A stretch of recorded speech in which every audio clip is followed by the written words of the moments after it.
የዓለም ጤና ድርጅት መረጃ እንደሚጠቁመው በፈረንጆቹ 22 በዓለም አቀፍ ደረጃ ከ389,000 በላይ ሰዎች በአፍ ውስጥና በከንፈር ካንሰር ሲያዙ ከነዚህ ውስጥ 188,000 የበለጡት ሕይወታቸው አልፏል።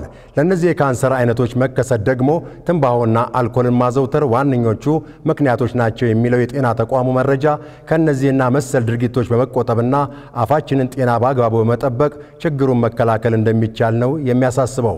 ከዚህ ጉዳይ ጋር በተያያዘ በአገራችንም በትላንትናው ዕለት 13ኛው የዓለም አቀፍ ጤና መጠበቅ ቀን የተከበረ ሲሆን በዚሁ መድረክ ላይም ጥርሳችንን በቀን 2 ጊዜ መቦረሽና አፋችንን በማጽዳት የአፋችንን ጤና ልንጠብቅ እንደሚገባ የሚለው መልእክት ተላልፏል። ዝርዝር ዘገባው የዳግማዊ ደረጀ ነው። ብሩክ አስቀናው ያቀርበዋል።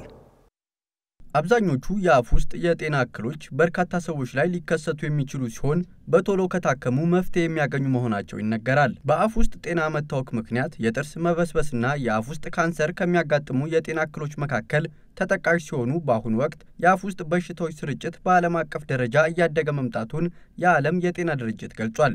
ይህም በዋነኝነት ጥርስን በውሃና በጥርስ ሳሙናዎች ባለማጽዳት ትንባሆና አልኮልን መጠቀም ከፍተኛ የስኳር ይዘት ያለው ምግብ በመመገብና የአፍ ጤና አገልግሎት በህብረተሰቡ ዘንድ ያለው ተደራሽነት ዝቅተኛ መሆን እንደ ምክንያትነት ይጠቀሳል። የአፍ ጤና በአግባቡ ካልተጠበቀ የአፍና የከንፈር ካንሰር እስከ ማስከተል የሚደርስ መሆኑን የሚጠቁመው የዓለም ጤና ድርጅት ጥርስና አፍን በቀን 2 ጊዜ በአግባቡ ማጽዳት አማራጭ የሌለው መፍትሄ መሆኑን ያሳስባል።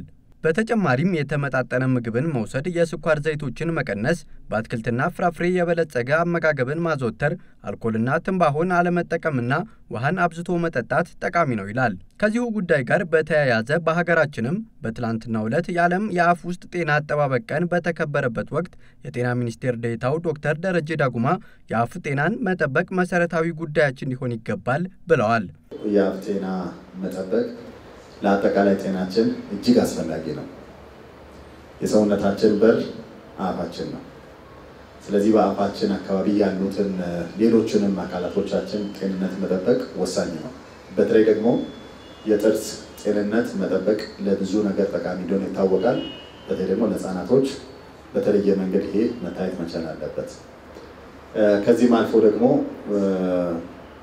የተለያዩ ኢንፌክሽኖችና ካንሰርንም ጭምር በአፋችን ውስጥ እንደ ችግሮች ሊያጋጥሙ ይችላሉ። እነዚህንም መከላከል ችግሮቹን ከተከሰቱ ደግሞ ሕክምና መስጠት አስፈላጊ ነው የሚሆነው። ሚኒስትር ዴኤታው አክለውም የአፍ ውስጥ ጤናን በተለይም ጥርስን በአግባቡ በማጽዳት ልንጠብቅ እንችላለን ሲሉ የግንዛቤ መልእክት አስተላልፈዋል። የአፋችንን ጤንነት የምንጠብቅበት በርካታ የመከላከያ ዘዴዎች አሉ። ጥርስን በአግባቡ በንጽህና መቦረሽ እና መያዝ ሁልጊዜም በተለያዩ ሚዲያዎቻችን የምንገልጸው ትንሽ ስራ ቢሆንም ግን በጣም ትልቅ ውጤት የሚያስገኝ ነው። ሌሎችንም መከላከያ ዘዴዎችን አውቆ በደንብ መተግበር ያስፈልጋል።